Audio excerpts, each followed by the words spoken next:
Hi guys, welcome to Jyothi channel. So ఈరోజు కొత్త recipe అంటే ఇది పాత రెసిపీయే, అందరికీ తెలిసిన రెసిపీయే, కానీ నేను కొంచెం డిఫరెంట్గా ట్రై చేశాను యాక్చువల్గా.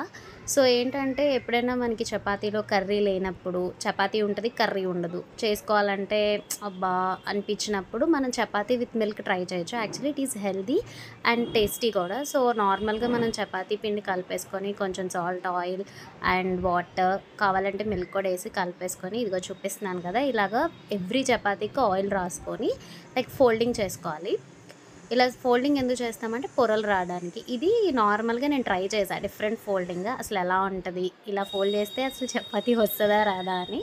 But okay, that was looking good actually. దాని తర్వాత నార్మల్గా మనం వాటి మీద పిండేసి చపాతీ మంచిగా చేసిన తర్వాత అప్పుడు ఈ చపాతీ చూసారా ఇలా పొంగుతుంది. ఇలా పొంగితే that will be good actually, టేస్ట్గా ఉంటుంది. ఫ్రంట్ బ్యాక్ అండ్ ఆయిల్ రాసేసి అలాగే ఎవ్రీ చపాతీని మనం అలానే కాల్చుకోవాలి. ఇది లాస్ట్ది అన్నాను కదా, చూద్దాం ఇది ఎలా వచ్చిందా. యాక్చువల్గా చాలా బాగా వచ్చింది, ఇదే బాగుంది చపాతీ ఆ ఫోల్డింగ్స్ కన్నా. బట్ ఓకే, అవి కూడా బాగానే ఉన్నాయి.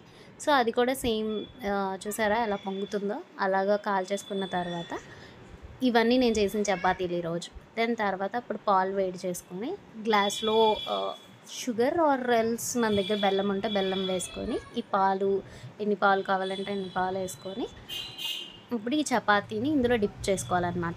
అప్పుడు ఆ టేస్ట్ వస్తుంది. Subscribe for more videos.